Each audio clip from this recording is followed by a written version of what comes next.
We begin here at home, where 27 members of the Rivers State House of Assembly, led by Speaker Martins Amaule, have accused Governor Siminalayi Fubara of frustrating the implementation of the Supreme Court judgment on the 2025 state budget representation. The lawmakers claim that the governor was not willing to comply with the apex court order, especially the aspect requiring him to represent the 2025 appropriation bill to the Assembly. They also denied receiving any correspondence from the governor on the budget representation. The media has been awash last week with reports about the governor being locked out of the Assembly complex, where he had gone, allegedly, based on formal correspondence to do the budget representation as ordered by the Supreme Court.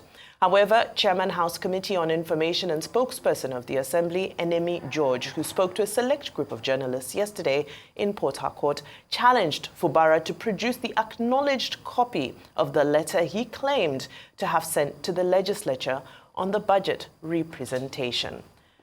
Here we are, seeming not to be getting any closer to a solution to this brewing crisis in Rivers State. Yeah, here we are, and I think it's a tale of two stories. So one side of the story is the Governor Fubara camp. They have a different representation of what happened or what transpired in terms of who or which of the camp is extending the olive branch and willing to work in the interest of the people. The members of the State House of Assembly are saying, oh, a different side of the story. So last week, I'm sure people will remember that we talked about the fact that Governor Fubara had said that he had gone to the National Assembly in the hopes of furthering the order from the Supreme Court, which is the representation of the 2025 budget. However, he was rebuffed by members of the State House of Assembly. Now, they've come out as the State House of Assembly to say that actually that's not the true story. What happened is that we are the ones who are trying to ensure that we are able to pass this budget as quickly as possible in the interest of the people of Rivers State. So who's telling the truth? I mean, in the This Day article of today, the first letter in the first instance that was issued by the governor to the House of Assembly, State House of Assembly, which they said, wasn't proper, that he should have gone to them instead of inviting them over, was cited. And so that we can clarify, we can definitely ascertain. But the other part, as to the narratives, it just makes and brings even more confusion to the situation. What we do know is that there are two parties, there are two parts, there are two factions who are at loggerheads, who are not seeing eye to eye, and at the end of the day, it's the people that suffer. Over the weekend, the Rivers Women Unite for SIM, RWUS, had been on a fasting and prayer and come together to try and speak about, let peace reign in the interest. And there's a statement they made, and I think it's very instructive, and that is there can only be one governor in the state, and let the governor govern. And that's what we've been saying right from the very beginning. You cannot have two captains in a ship. And this is where the thrust of the confusion and unfortunately the impact on the people of Rivers State have come from. What this means is that if Rivers State is not receiving allocation, it's going to impact on a lot of things. Salaries might be delayed if it isn't well managed. Pensioners might suffer as a result of this. A number of critical projects might be delayed as a result of this. So all this back and forth between the legislature and the executive is not needed. What the people want is that they come together, put aside whatever it is, and in the interest of the state, the people of Rivers State, the young and the old, work together somehow to do, to do right by them. The longer they prolong this fight, the longer they say he said, she said, or they said, we said, the longer this happens, the shorter it is, or the longer it would be for the people to actually have proper, proper governance. I dare say that in the last 2 years, which is quite unfortunate, Rivers State has not had proper governance because they're so busy with the issue of politicking, godfather against godson, legislature against executive, court process against court process, that the people themselves have been left in the back seat. And this happens too often in the Nigerian political space. It has to end. Someone has to give, and they have to come together to work some way so that the people at the end of the day can enjoy the benefits of their governor. Okay. I'll go back memory lane. A couple of days or weeks ago, I read Chidi Odenkalu's position against the Rivers State judgment in the Supreme Court. where Chidi Odinkalu berated the Supreme Court. Over the weekend, ActionAid came together with a couple of retired Court of Appeal justices in something called IJAP. It made front page on the Vanguard newspaper yesterday, and I'll read the recommendations. They also faulted the Supreme Court ruling on Rivers State. They said, the court missed an opportunity to clarify key legal positions regarding the procedure for local government elections, which the Court of Appeal extensively dealt with. Also, the court granted all release based on affidavit evidence alone, without addressing legal interpretations thoroughly. That's what a couple of former appeal court justices retired said against a Supreme Court judgment in Nigeria. Fidelis Auditor, QC, was also on one of our shows here yesterday. He also made the point about the judgment. He also made the argument that it's as clear that once lawmakers defect, they should lose their seats. This is, in fact, to put it one step further, Dakuku Peterside wrote an article today where he talked about the fact that he's been able to track about 134 legal opinions as regards the Court of Appeal, Supreme Court judgment in Rivers case.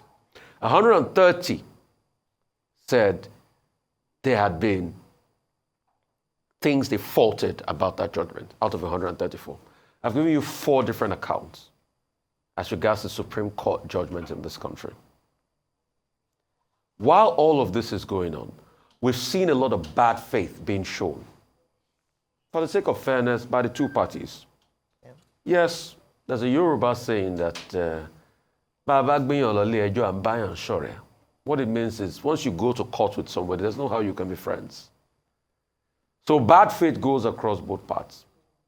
But once Governor Fubara has started to kowtow, to say, let us get this off, one will have expected the State House of Assembly to listen to him.